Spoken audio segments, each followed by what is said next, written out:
with us, going to be with us. I just had to set the thing to record, and we're going to be talking about him and his show and all the stuff, Micro Patrol. And we also got a big announcement later on today in the show, and we got some future guests going to be coming on Saturday if everything works out. And we're going to go ahead and start right now.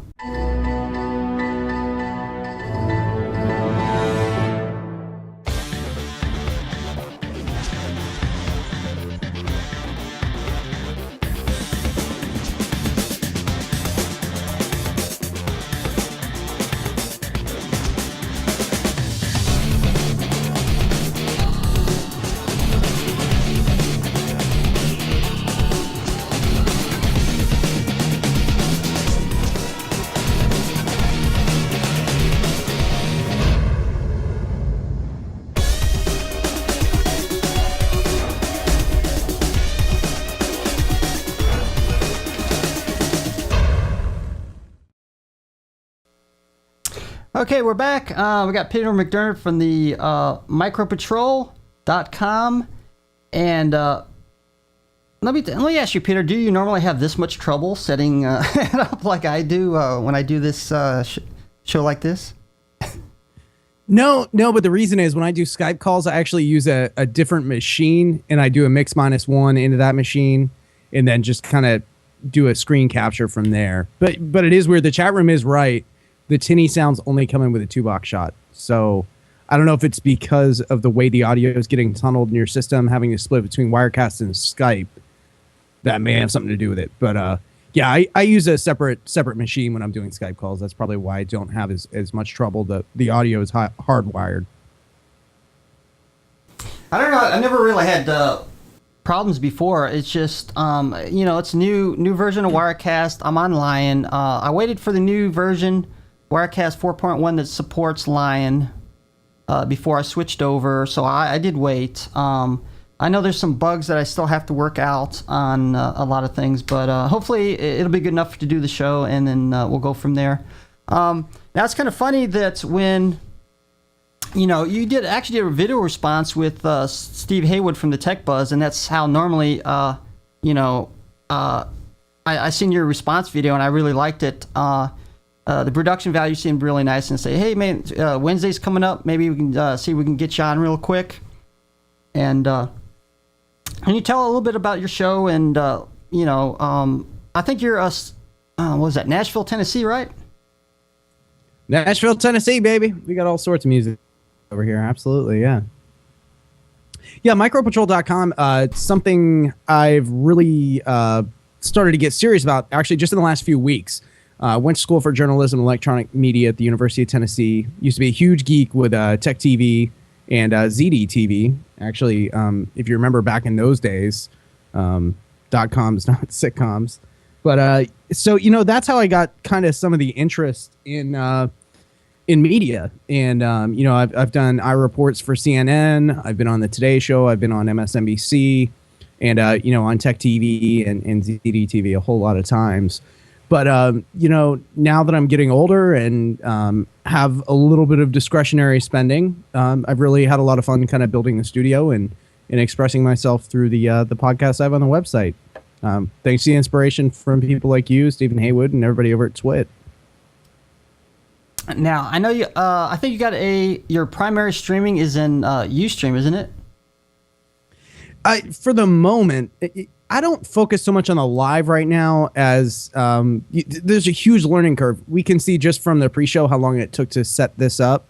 Right now, my focus is being able to have everything in 720p and uploading to YouTube. Because eventually I want to, once we get things rolling, I want to have it available on iTunes for download. And once I kind of get a base of people that are watching, I'm going to go live from that point. But right now, just on Ustream, anytime I'm recording a show, you'll be able to see it from there. But I am thinking about switching over to Justin TV, and after doing this with you, it seems like it's a heck of a lot better than Ustream. Okay, now I think we asked you earlier. You're kind of new. I know on YouTube, you got a few videos. Did you actually get into something like this, but on a smaller scale or something like that? Well, one of the things, and we talked about this a little bit in pre-show, that I find a little inconvenient about Twit and some of the other things is all of the shows are long format. And, it's kind of funny. The way television works, everything's gauged on either as 30 minutes, 1 hour, or 2 hours. Movies are usually around the hour and a half to 2 hour mark. That's a big time commitment, especially today when, we live in this very, very fast-paced world.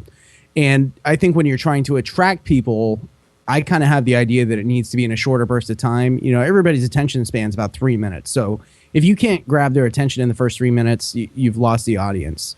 Luckily, what you have going here and the followers that support you, they're sticking in with it and they're behind it. But I think in just getting things started, keeping it short and keeping it simple. So I think you're going to find that most of the content for me is going to range between 3 to 15 minutes. And then there are going to be some longer format shows I'm looking to do on how politics affects the way we use technology, and a monthly gaming show, which will obviously be a little bit longer. But yet, keeping things scaled back a little bit on a shorter scale to start grabbing people's attention and then take their feedback, see where it goes from there. Now I know that we're okay. I know you got a YouTube channel. You got Ustream. So what other sites are you incorporated with your the micropatrol.com? Well, I mean nothing right now. Okay. And you'll notice if you visit micropatrol.com right now, it actually takes you to micropatrol.com/beta. And the reason that is I don't have any ad support yet. I don't have any income coming in for what I'm doing. But I kind of want to get things perfected before I start reaching out and joining, like the Tech Podcast Network, other things like that. Even before I get the XML set up to get on iTunes, I want to make sure I have all the kinks worked out and have things ready to go. So that's kind of why I haven't branched out yet. And I'm still learning. I'm watching you. I'm watching Stephen Haywood, watching Twit, and I think everyone's learning. And that's kind of the beauty of this new media. Well, actually, I was kind of the same way because, I kind of implemented in small changes, small steps. I didn't want to, just bam and, have the show that I have now. I obviously just took small steps, implementing things slowly, one at a time. And I'm kind of interested, some of the stuff that you use for your broadcast because, we're a tech channel, so we like talking tech. So I'm just, can you run down some of the stuff that you use for your broadcasts or podcasts for us? Yeah, absolutely. Actually, I'll even take the camera off the screen here. And, well, I don't really want to do that because I'm not going to be able to reset the shot. Well, I guess I can. Let's do this. Let me pull the camera off. I'm going to show you kind of some of the stuff we have going here. Use for sound is the Behringer X1622. And, I'm sure you and some other people are familiar with this. And it's got 12 inputs, some balanced, some mono. And then for my machine, I actually just picked up a cheap Asus tower with a AMD quad core. And I found two Acer 20-inch monitors actually at, where did I find these? I think I found them at Staples. They were like $100 each. And if you'll notice up above the monitors, I have like a slurry of webcams. And I'm using the Microsoft LifeCam Cinema, which is a 720p camera. One of the problems with using the Microsoft LifeCam Cinema is the frame rate is atrocious.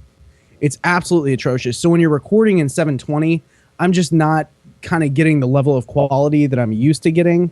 If I were using an HD camcorder or something to that effect. So, you kind of sacrifice some of the control by using a webcam versus using, a regular camera, such as they're doing over at Twit now.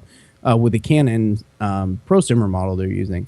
But so I have the one machine there with dual monitors. I'll keep Wirecast on that.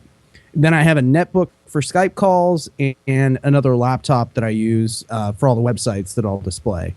Or actually, I use the netbook sometimes. So and then for audio, I picked up a Audio-Technica AT2020 because I got a really good deal at Guitar Center for it. So one of the things is just being able to find things as inexpensive as I can, put them together bit by bit. All the lighting is fluorescent, trying to keep lighting at the same light temperature. That was a whole journey, but it's just kind of a journey of discovery. You start to learn about the audio, you start to learn about the lighting, and there's just so much to be learned. There's just a whole lot. So, you know, I think that's kind of the collaboration now between all of us is how do we produce television quality television, radio quality radio without the several $1 million budget that everyone else has. And you know, I think that's just kind of a discovery that we're all on right now. So all these little things that we're putting together, eventually they'll be upgraded. The studio I have now, I'm going to have to get more USB buses. I just got my fourth Microsoft LifeCam Cinema today, and I plugged into the computer, and I realized what Craig said in our cast forum is you can only have one or two per USB bus. So now I have to go out and buy a bunch more USB cards so I can get all that rolling. But, you know, it's just piecing things together bit by bit. So I've got the 4 LifeCam Cinemas. I've got, and this is the LifeCam Cinema if you get them. They're $80 retail. Believe it or not, I just picked 2 of these up for $50 each at Best Buy. But, you know, I started out small. I started out with, you know, these little Rocketfish standard definition webcams. And if you look at some of the Ustream videos I originally had, I found these at Best Buy for $7 each. I'm an idiot because I only bought 4 of them, and I should have bought the whole freaking case of them. But, you know, so right now it's adding lighting so I can get the lighting so it's not in the shots. The way I have the studio set up, it's set up so I can have 2 people each at a computer with a desk in the middle, and then I have the couch behind me where 2 other people will sit. And right now I'm tweaking the cameras. I need to get extension cords and add 2 mic booms, and you know, so much goes into it. You just have no idea how much goes into this, and that's why it's so much fun for me. I'm sorry, I went on a rant. Oh, that's okay. Actually, before I forget, I almost did. I want to show you a clip of your show, one of your videos. I think it's about roughly a minute or 2, just to let the audience know what kind of videos you do and stuff like that. And hopefully, fingers crossed, it'll work. Here we go. And you are joining us live here from the Micro Patrol Studios in Nashville, Tennessee. Right now, you've probably stumbled upon our website and you're going, dude, what is this? Well, Micro Patrol is going to be one of the coolest, absolutely most awesome web portals you're going to have the chance to check out. One of the things you're going to start seeing on our website is the ability to watch all of our content. You're going to see all of our shows, and we're going to have a lot of different shows here. That's going to include Micro Patrol, which is our main show, Quick Tech, which is going to be a quick 3-minute rundown of a great new app we found on the web, a new website, or a new product that's just about to launch. We're also going to have interviews with some of the industry moguls. We're going to have specials just on surfing the web, specials on videos, and we're also going to have a show called Polytech, which is actually going to be a political show about how politics in Washington affect the internet and technology. It's all great content, and it's all coming up here on Micro Patrol. We really want you Oops, I guess that was it. I got to turn my volume control back up again. Yeah, I want to get a chance everybody to see what your show looks like a little bit. And wow. I'm embarrassed. That's the stuff I did like 6 months ago before I. Oh, was it? I got serious. Oh, okay. Maybe I should have called you and asked first. Yeah, I didn't realize. Now, I think on your website you also mentioned going back to some of the gear you use. It says here, I think Canon Vixia. I guess it's a camcorder. I don't know if you can integrate it into the show or not. Or. Well, you know, that would be great. And one of the things that Twit has going for it is money. That's something I don't have now. So if I were to use the Canon Vixia, the one I have doesn't have a remote, so I wouldn't be able to zoom in or zoom out. But it's great for getting long shots, wide shots, things like that. But I would need to get an HDMI capture card. The difference between the cameras with mini DV, I mean, the great thing to do, you know, if you want to do a standard definition broadcast, is do what they did in the original Twit studio in the cottage. They went out and got a bunch of Canon GL2s, GL1s, and they used the FireWire for the live streaming DV video. Well, the problem now is there's kind of a standard that's been set with high definition video, and they're trying to find the best way they can compress it and save it to flash media. And that new standard is AVC HD. So when you go to look at camcorders now, you're not going to see the HDV. The HDV, which records on mini DV tapes and HDV tapes, that's Sony's format. You know, Panasonic still makes those. Sony still makes them. There's a few you can get out there. There's actually a good shoulder-mounted one, which was the product was designed for wedding videographers, because it has a professional look. It kind of looks like one of the news cameras you would see, but it's only about $1,500. So to get those, you do have the capability to really control your shots, which you can't do with a webcam. All of that is software based, and that's hogging up resources from the computer. So the did in the new Twit Studio was they got the highest level of consumer Canon camera they could, and I believe they're using either component out or HDMI out. I know you just got the XF100. No. Actually, I use two separate ones. I think it's CX100 and the CX550V for the main cameras. Okay. Yeah, I was watching you do an unboxing. So how are you getting that video in? Can you not use that for live video though? You definitely gotta use a capture card. I'm using two Blackmagic Intensity Pros. At the time, they didn't have a lot of the HDMI capture cards, so they are a little expensive, $200 a piece. But now they have like Alver Media you can get for like $99. They basically do the same thing, so. At least now there's... oh, really? Okay, great. Yeah. That might be an option for you, maybe in the future. And let me... Oh, definitely. Let me ask you real quick about your shows, because I know you do your main show, which is Micro Patrol, and I think you got a few others that you do. Yeah, Micro Patrol is kind of the 15-minute magazine. If you were to go on latest episodes, number 108, in the format of the episode is I will go through a couple of tech news headlines. I'll give credit to MacRumors.com. I will usually have some sort of product or toy that I've bought in the last couple of days or had sent to me, or eBay or Amazon. I'm addicted to both of those websites. But then one thing that I think is really underrated, and it's free. A lot of people, they hear about the Android marketplace, they hear about the Apple, and they don't have an iPhone and they don't have an Android device. But all they hear on TV, on CNN, on MSNBC is get the app, get the app, get the app. Well, there's a great alternative for people that don't have the money or for some reason or another can't get those devices. A lot of people, have to use BlackBerry for where they work and aren't going to have access to the apps you can get with that. And that's Google Chrome. I think Google is probably one of the most versatile web browsers, and their Chrome web store is just amazing. It's just abundant with so many different apps and extensions. So in each show, I highlight one of my favorite apps from then. And lately, I've been trying to incorporate some sort of silly video from YouTube. But, that's pretty much the format of the show. And discussing those things takes 15 minutes, which was my original cap with YouTube. And just after episode 108, which is really episode 8, 100 just denotes the year, the first year of doing this, my cap is upload videos longer than 15 minutes. So what I decided to do with that is going to be interesting. But then speaking on the other shows, I'm looking for help right now. I'm looking for co-hosts. I'm looking for people to host their own shows. And, I truly do want to make kind of a network out of it, but not take away the identity of the people that are doing their shows. I want them to still have their own website to promote it. But, maybe challenge Twit with something that has a whole lot of different content. The Tech Buzz, it's all done by one guy. He's got a lot of co-hosts on there. I don't necessarily want to host all the stuff on my site. I want other people, other opinions, and I want to make it a balanced view of not just technology, but other things. Living in Nashville, it'd be great to have a show that discussed how to build your own home studio. That's something that's hugely popular. And trying to tap into audiences that aren't just tech and show people with a computer that, hey, you don't need to rely on, Hollywood to show you everything you want to see on TV. There's this other source of content out there, and I think if we diversify from not just talking about tech, but talking about other things, I think that's when we'll start bringing people in. Okay, I promised Brad I'd Skype him in so he can ask you some questions. Unfortunately, it'll probably drop the video out, but let me switch cameras here.